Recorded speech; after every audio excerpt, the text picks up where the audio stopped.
Hello, friends. Welcome back to World of Books, where we dive into beautiful stories. Twisted Lie. Chapter 7 Stella. मैं greenfield में 1 घंटा और रुक गई, मोरा के साथ बातें करते हुए और पजल्स सॉल्व करते हुए। हम कम्युनिटी रूम में शिफ्ट हो गए थे और जब तक मैंने अपने इमोशंस पर कंट्रोल पा लिया, हमने अपना वक्त एक 500 piece mountain landscape puzzle assemble करते हुए बिताया। मैं और रुक सकती थी, लेकिन मुझे फंड रेजर के लिए रेडी होना था। वैसे भी ऑलरेडी टाइम टाइट था। जब मैं घर पहुंची तो मेरे पास सिर्फ 2 घंटे बचे थे क्रिश्चियन के मुझे पिक करने आने से पहले। एक वेव ऑफ नर्वसनेस मेरे अंदर से उठी, जो मोरा के साथ वाली मेलनकली को पूरी तरह डुबा गई। आज रात क्रिश्चियन के साथ मेरा पहला प्रॉपर इवनिंग स्पेंड होने वाला था। डेलामोंटे डिनर काउंट नहीं करता, क्योंकि उस रात हम ज्यादा बात नहीं कर पाए थे। मैंने शावर ऑन किया और गर्म पानी के नीचे खड़ी हो गई, अपने नर्व्स को काम करने की कोशिश करते हुए। क्रिश्चियन हापा बस एक आदमी था, ना कोई किंग चाहे उसके पास पैसा हो, ना कोई गॉड चाहे वो दिखता उसी जैसा हो। मुझे घबराने की कोई वजह नहीं थी। टाइम कम था तो मैंने अपने बाल धोए, शेव किया और एक्सफोलिएट भी रिकॉर्ड स्पीड में किया, शावर में देर तक रहने का मन होने के बावजूद। फिर भी अपनी जल्दी में मैं अभी भी बाथरूम में मेकअप कर रही थी जब डोरबेल बजी। क्रिश्चियन को अभी आने में आधा घंटा और लगना था। अनलेस मेरा हार्ट रेट बढ़ गया जब ट्रेन पर हुआ वो अनसेटलिंग चिल मेरे दिमाग में वापस आया। स्टॉप इट, ये वो नहीं है। मुझे समझ नहीं आ रहा था मैं इतना स्ट्रेस क्यों ले रही हूँ।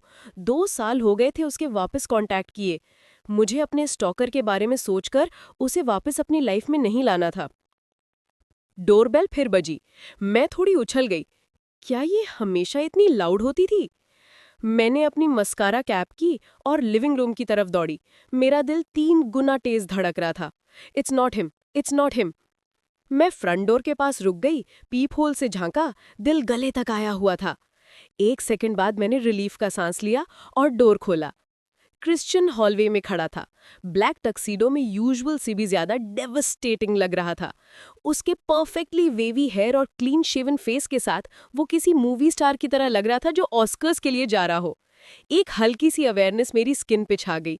क्यूरियोसिटी के साथ जब मैंने उसके हाथ में व्हाइट बॉक्स देखा, मीडियम साइज का, फ्लैट और एक सिल्की गोल्ड बो से बंधा हुआ, जो लोगों को कवर कर रहा था। मैंने अपनी नजर बॉक्स से हटाई और अपने हाथ क्रॉस किए। Don't get distracted by the shiny object, मैंने कहा। तुम जल्दी आ गए।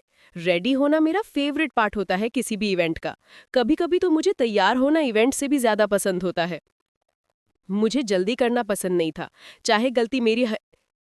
तुम रेडी नहीं हो। क्रिश्चियन की नज़र मेरे हाफ डन फेस से लेके मेरे बेयर रेड पेंटेड टोज तक गई। उसकी आंखों में एक पल के लिए कुछ अनरीडेबल सा इमोशन फ्लिकर हुआ, फिर गायब हो गया। क्योंकि तुम जल्दी आ गए हो, उसने मेरी बात इग्नोर कर दी। मैं अंदर आ सकता हूँ? मेरा मन हुआ कह दूं नहीं और उससे बोलो कि अपने पिकअप टाइम पे वापस आए, पर टेक्निकली ये अपार्टमेंट उसका ही था, तो मैंने डोर खोला और साइड हो गई। जैसे ही क्रिश्चियन अंदर आया, हवा का फील बदल गया। थोड़ी हेवी, थोड़ी लेजी, जैसे समर के पहले सल्ट्री दिन की गर्मी, जब स्प्रिंग के रेंज अभी थमे हो। मेरी रोब के थिक टेरी क्लॉथ के थ्रू उसकी नज़र जैसे मेरे स्किन को टच कर गई और मेरे स्टमक में हल्का सा वार्मथ स्प्रेड हो गया। उसने पूरा रूम कामली स्कैन किया। फ्रंट डोर के पास bowl of crystals, window sill पे बैम्बू प्लांट और लाइफस्टाइल शूट्स के लिए बना कोजी एस्थेटिक कॉर्नर। उसकी नज़र एक फजी पर्पल यूनिकॉर्न पे रुकी, जो मेरे काउच के अगेंस्ट पड़ा था। उसकी आंखों में अम्यूजमेंट छुप गया। क्यूट? मुझे इंसल्टेड फील नहीं करना चाहिए, मिस्टर यूनिकॉर्न क्यूट नहीं है, मैंने बोला। वो ब्यूटीफुल है। अपने टाइम में वो सच में ब्यूटीफुल था। अब उसकी एक आंख टेढ़ी थी, आधे बाल गिर चुके थे और स्टफिंग थोड़ी बाहर निकल रही थी, पर मेरे लिए वो हमेशा ब्यूटीफुल रहेगा। मुझे फर्क नहीं पड़ता था कि मिस्टर यूनिकॉर्न अपने पुराने फॉर्म का एक शैडो बन गया था। वो मेरा दोस्त था जब मैं सिर्फ 7 साल की थी, और मैं उसे तब तक संभाल के रखती जब तक वो धूल में बदल न जाए। माफ़ी चाहता हूँ, क्रिश्चियन ने हल्का सा सरकास्टिक टोन में बोला। मेरा मतलब था ब्यूटीफुल मिस्टर यूनिकॉर्न। और हाँ, नाम भी बढ़िया दिया तुमने। मुझे थोड़ा शर्म आ गई। मैं सिर्फ 7 थी और क्या नाम रखती, mister Lisa Frank in the wild? उसका हल्का सा हंसना मेरे स्किन पे वेलवेट की तरह महसूस हुआ। ये भी एक नाम होता, पर हम बाद में तुम्हारे यूनिकॉर्न के लिए ऑल्टरनेट डिस्कस कर सकते हैं। उसने वाइट बॉक्स उठाया। ये तुम्हारे लिए है। मैंने पेट यूनिकॉर्न वाली बात इग्नोर करी और बॉक्स को थोड़ा सस्पिशियसली देखा। क्या है इसमें? तुम्हारा आज रात का ड्रेस। मेरा दिल एक बीट मिस कर गया जब मैंने बॉक्स खोला। ऊपर गोल्ड लेटर्स में मेरा नाम लिखा था और अंदर वाइट टिश्यू पेपर के बीच एक ड्रेस रखा था। Oh my God! मेरी रेजिस्टेंस उसी पल गिर गई। मुझे सुंदर कपड़ों की आदत थी, फैशन शोज अटेंड किए थे, डिजाइनर्स के कपड़े पहने थे, लेकिन ये ड्रेस अलग था। ये सबसे खूबसूरत ड्रेस था जो मैंने कभी देखा। Thank you. ये तो मैंने अपना हाथ सॉफ्ट ग्रीन सिल्क पे फेरा। इनक्रेडिबल। पहनो, देखो फिट होता है या नहीं। क्रिश्चियन वॉल के अगेंस्ट लीन हुआ था, उसकी आंखों में सॉफ्ट सेटिस्फैक्शन था। मैं यही हूं। मुझे 2 बार कहने की जरूरत नहीं पड़ी। मैंने अपना रोब उतारा और तुरंत अपने रूम में दौड़ गई। डोर बंद करते ही मैंने ड्रेस पहन लिया। वाह! मैंने तेज सांस ली। रिच ग्रीन कलर मेरे स्किन पे पॉप कर गया और उसने मुझे एक ड्रीमी एथीरियल ग्लो दे दिया। लो वी नेक ने मेरे मॉडेस्ट बी कप्स को थोड़ा और सेंचुअस बना दिया। स्कर्ट ग्रेसफुल फोल्ड्स में नीचे तक गिर रही थी और अगर उसमें एक डेयरिंग स्लिट ना होती तो वो बिल्कुल डेम्योर लगता। ड्रेस हर मूव के साथ हल्की सी ल्यूमिनेसेंस से चमक रहा था और जब मैंने अपना हेड टर्न किया तो वो लाइट के साथ खेल रहा था, जैसे जिंदा हो। मैं अपनी बैक पर सिल्क स्ट्रैप्स को क्रिस क्रॉस होता महसूस कर सकती थी। कपड़े का एक भी इंच एक्स्ट्रा नहीं था, ना कोई लूज फैब्रिक, ना कोई खराब स्टिचिंग।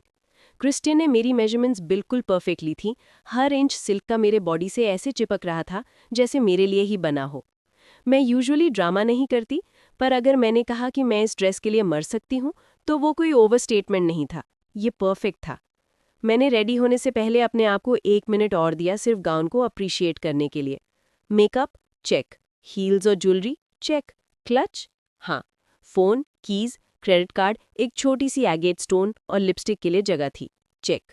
मैंने एक शॉल भी ऐड किया अगर ठंड लगे तो, दांत चेक किया लिपस्टिक के लिए और एक गहरी सांस लेकर लिविंग रूम में वापस गई।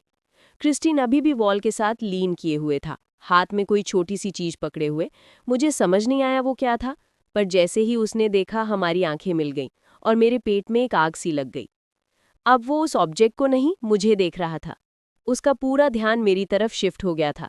मैं उसकी नज़र का वजन लिटरली अपनी स्किन पे महसूस कर सकती थी, जैसे कोई रफ और पैशनेट टच हो। एक तरह का इलेक्ट्रिक करंट मेरे स्पाइन से निकलकर मेरे पेट तक पिघल गया। सिर्फ एक नज़र से क्रिस्टियन ने मुझे अंदर से उठा दिया। परफेक्ट। उसके टोन में एक सॉफ्ट रेवरेंस थी। परफेक्ट। चाहे मैं कितनी भी कोशिश कर लूं, मैं कभी परफेक्ट नहीं थी और कभी नहीं हो सकती थी। फिर भी उसके एक वर्ड ने मेरे चेस्ट में केज्ड बटरफ्लाइज को वापस जिंदा कर दिया। मैंने खुद को फोर्स किया सोचने पे, वो ड्रेस के बारे में बोल रहा है, तुम्हारे बारे में नहीं। ये कोई रियल डेट नहीं है। तुमने एक कॉन्ट्रैक्ट साइन किया था सिर्फ 1 हफ्ते पहले। पर बटरफ्लाइज ने मेरी बात इग्नोर कर दी। तुम्हें कपड़ों की अच्छी समझ है। मैंने अपने पैर फोर्स करके उसके पास चलाए। हमारे बीच अब 3 फुट से भी कम डिस्टेंस था। उसकी मैस्कुलिन कलोन मेरी लैवेंडर यूकलिप्टस कैंडल की खुशबू को डुबा गई। मुझे इम्प्रेस कर दिया, मैंने कहा।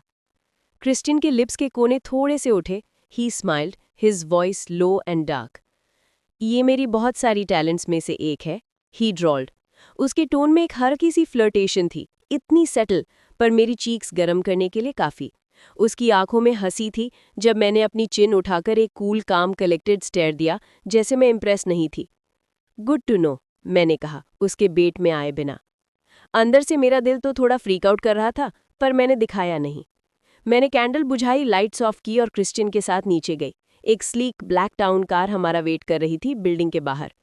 मकलेरन नहीं आज? मैंने बैक सीट में बैठते हुए पूछा। क्रिस्टियन मेरे पास बैठा, ड्राइवर ने डोर बंद किया और हम इटालियन लेदर और स्लीक वुड इंटीरियर्स वाली हश्ड वर्ल्ड में घुस गए। एक क्लोज्ड पार्टीशन ने ड्राइवर और पैसेंजर सीट्स को अलग अलग किया हुआ था, प्राइवेसी के लिए। पार्किंग मुश्किल है और मुझे वैलेज पर भरोसा नहीं, क्रिस्टियन ने कैजुअली कहा। उसने मेरी लैप पर रखे फ़ोन की तरफ देखा। मुझे लगा तुमने अब तक अपने फॉलोअर्स को बताया नहीं। उसका फॉलोअर्स वर्ड मेरे परफ्यूम और उसके कलोन के मिक्स सेंट में डिसॉल्व हो गया। मैंने एक आईब्रोज उठाई, थोड़ा अम्यूज्ड, थोड़ा क्यूरियस। मुझे लगा तुम सोशल मीडिया पर नहीं हो, मैंने पूछा। क्योंकि इससे मुझे कोई परफेक्शन की उम्मीद नहीं लगानी, वो चाहे मुझे परफेक्ट कहे या ना कहे। जस्ट बिकॉज मैं सोशल मीडिया यूज नहीं करता, इसका मतलब ये नहीं कि मुझे वहां क्या हो रहा है पता नहीं। मेरा ख्याल है तुम सब कुछ जानते हो। I do. उसके शब्दों में वो कॉन्फिडेंस था जो सिर्फ वही दे सकता है जो सच में सब कुछ जानता हो। हैरत नहीं, उसका नाम क्रिस्टियन था। उसके पास एक गॉड कॉम्प्लेक्स था। जब तुम चाहोगी मैं अनाउंस कर दूंगा। मेरे दांत मेरे नीचे वाले होंठ में धंस गए, जैसे मेरी नर्व दोबारा से उभर आई। You should. क्रिस्टियन का धीमा जवाब मेरी धड़कती सांसों को दबा गया। तुम ऑब्वियसली कॉट हो, मेरे फ्लिक्स के साथ भी। तुम्हें इससे कुछ निकालना चाहिए। आई विल, मैंने कहा। फोटो अपॉर्चुनिटी को मना नहीं कर पाई। मैंने एक शांत सांस अंदर ली। शायद मैं आज रात पोस्ट करूंगी। अगर एक फैंसी गाला अच्छी सोशल मीडिया फॉर्डर नहीं देता तो मुझे नहीं पता क्या देता। गुड। उसके आवाज़ में पोजेसिवनेस के हिंट से मुझ में जागरूकता फैल गई।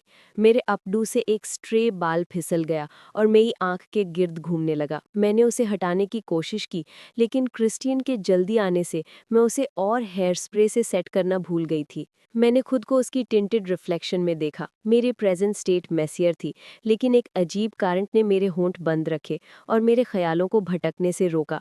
मेरे इतने फंस और उसके कान के पीछे उसके स्ट्रे बाल के बाद भी। उसने कहा, उसकी आवाज़ धीमी, उसका टच हल्का, लेकिन मेरे निपल्स उसकी स्किन के सॉफ्ट ग्रेस से खड़े हो गए थे। मेरे चेस्ट की हार्ड सेंसिटिव स्किन के खिलाफ उसी अटेंशन का एक आउंस मांगते हुए। मैंने ब्रा नहीं पहनी थी। क्रिस्टियन ठहर गया। उसका ध्यान मेरे बॉडी के उसके सिंपल टच पर रिएक्शन पर टिक गया, और मैं डर गई होती अगर मैं अपने अंदर बढ़ रहे दर्द से इतनी डिस्ट्रैक्टेड ना होती। उसकी चमकती आंखों में विस्की और आग जल उठी। No, don't apologize to me cherry pie. उसका ध्यान हर जगह मुझे टच कर रहा था, मेरे चेहरे पर, ब्रेस्ट्स पर, मेरे पेट पर और मेरी इनर थाइस पर। एक टच और आग से इतना स्कॉर्चिंग कि मुझे लगा मेरी ड्रेस जल जाएगी। तुम्हारा मतलब है कि मैं तुम्हारे घुटनों के बीच लेग्स में नहीं हूँ, gentleman? You think I am? जवाब देने के बजाय सिल्क और टेलर्ड सूट्स, रफ वर्ड्स और रफर टचेस मेरे दिमाग में चमक उठे। रात का वादा, एक एक्सपीरियंस। मेरा जवाब मेरे सूखे गले से निकलने के लिए लड़खड़ाया। I don't think you are a gentleman at all. उसके होठों पर एक धीमी आलसी मुस्कान उभरी। Smart girl. वो मुड़ गया और अपना हाथ वापस ले लिया। उसी वक्त उसने अपना सर मोड़कर खिड़की से बाहर देखा। डीसी की गलियां तेजी से गुजर रही थी, लेकिन मेरा पूरा ध्यान मेरी स्किन पर उसके गर्म पोजेसिव एहसास पर था। क्रिस्टियन का हाथ मेरी थाई पर ऑलमोस्ट बेपरवाही से रखा था, जैसे उसने ये बिना किसी चिंता के किया हो, और ऐसा नहीं था जो उसने प्लान किया हो। मेरी ब्लाउज मेरी राइट लेग का ज्यादा हिस्सा खोल चुकी थी, और उसके मजबूत टैंड हाथ का मेरी एक्सपोज स्किन के खिलाफ दिखना मेरे पेट में बढ़ रहे लिक्विड प्रेशर को कम करने में कोई मदद नहीं कर रहा था। लेकिन जितना मैं देखती रही, उतना ही मेरा लस्टफुल हेज भी कपड़ता गया। उसकी जगह एस्थेटिक इंस्टिंक्ट ने ले ली। चर्चेज, दूध, सफ़ेद चाय, कफलिंग्स और एक महंगी घड़ी जो सूरज की किरणों में चमक रही थी। I need to take a picture of this before I forget what happened tonight. इससे पहले कि मैं खुद पर दूसरी बार शक करूं, मैंने अपना फ़ोन उठाया और तस्वीर खींच ली। मुझे पता था ये सिर्फ एस्थेटिक था। वो खिड़की से बाहर देख रहा था। उसका प्रोफाइल ग्लास के खिलाफ फ्लॉलेस लग रहा था। अगर उसे पता होता कि मैंने फ़ोटो ली है तो उसने दिखाया नहीं। फिर भी मैंने उसका फेस कैप्चर नहीं किया था, तो टेक्निकली हमारे टर्म्स के अगेंस्ट नहीं था। आखिर मैंने हिम्मत जुटाई और पोस्ट कर दिया जब कार स्मिथसोनियन के सामने रुक गई। Date night with my love, heart emoji. Caption के माई लव पार्ट पे थोड़ा हेजिटेट किया मैंने, लेकिन फिर शेयर बटन दबा दिया। अगर कर ही रही थी तो पूरी तरह से करती। माई बॉयफ्रेंड बोलने में वो फील ही नहीं थी जो माई लव में थी। रेडी हो? क्रिश्चियन ने पूछा जब ड्राइवर ने बैकडोर खोला। मैंने फ़ोन पर्स में डाल दिया। सिर्फ 10 सेकंड हुए थे और नोटिफिकेशंस ऑलरेडी ब्लो अप कर रहे थे, पर उनसे बाद में डील कर लूंगी। अभी मुझे एक गैला अटेंड करना था। मैंने उसका हाथ पकड़ा और फेस पर एक परफेक्ट स्माइल चिपका दी। कूल, काम, कलेक्टेड। एब्सोल्युटली। अब शो टाइम था। तो ये थी आज की कहानी दोस्तों। कैसी लगी आपको कमेंट में ज़रूर बताएं और नेक्स्ट पार्ट के लिए सब्सक्राइब करें। Thank you.